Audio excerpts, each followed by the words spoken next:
Buenos días. Estamos en la lectura número 3 y yo soy profesor richie-zavaleta. Espero que todo esté bien. All right, we're on lecture 3. We're going to talk about contrast. Happy today, having a good day today, so hopefully we'll have a really good lecture. I even have my coffee today, and it's even colorful. I like this. All right, contrast.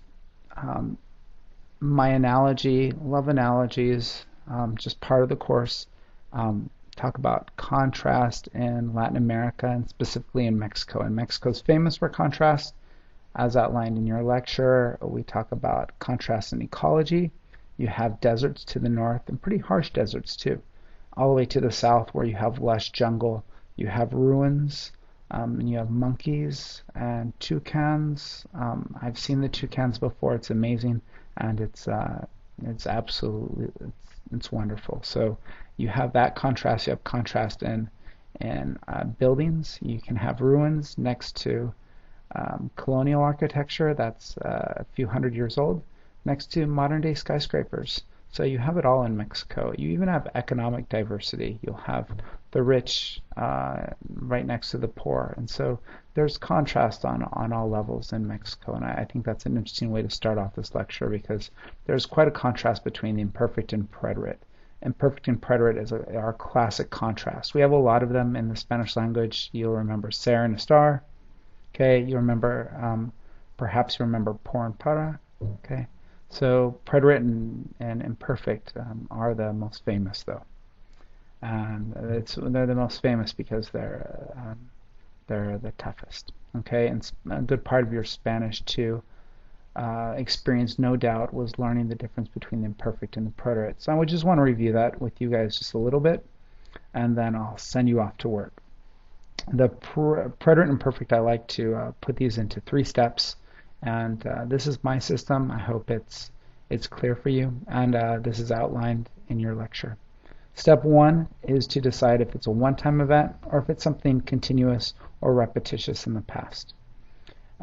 If it is a one-time event or if it's something that's repetitious or continuous in the past, or if it's something you used to do, you can stop at step 1 and you've got it. It's either a one-time event, preterite, or a continuous event, which is very good, the imperfect.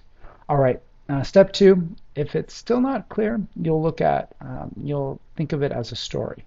So is it going to be the voice of the author, basically a story, like Little Red Riding Hood went to the forest. Okay, Little Red Riding Hood saw a wolf. So one-time event, it's going to be preterite, and that's the voice of the author.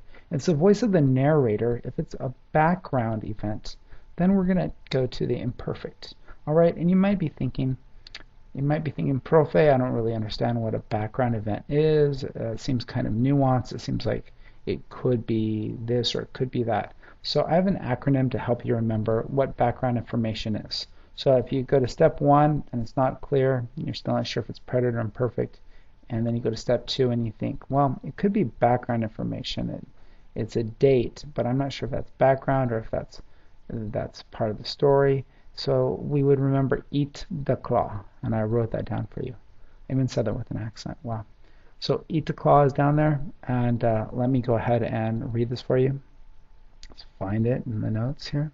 So eat the claw, the E is going to be for emotion, A is going to be for age, T is going to be for time, D is going to be for date, A is going to be for attitude, C is a condition. A condition is the temporary state of something. It's not a permanent state of something.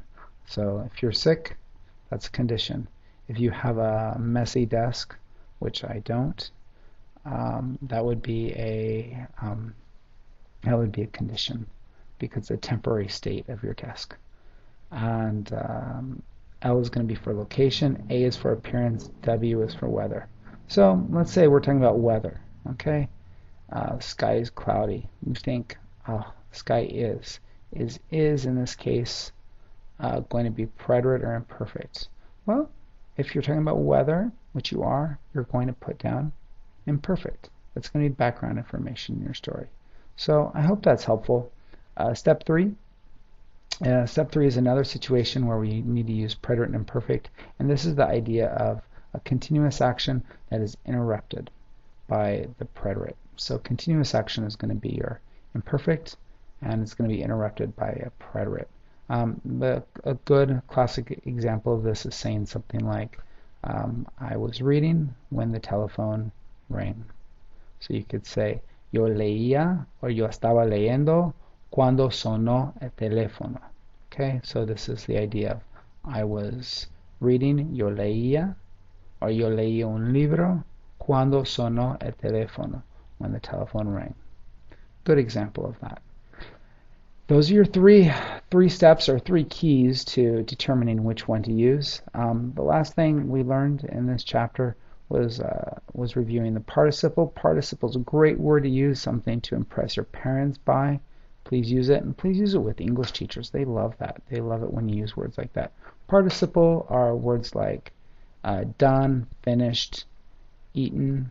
Those types of words are participles. Usually they have an auxiliary verb in front of them. I have eaten, I have done, I have said. It's usually that kind of thing. And a lot of times, again, you can put an ed or an en on the end in English. In Spanish, you put ado and ido. Okay? Comido, cantado. Those types of words. And all of those examples are on page 75 in your text.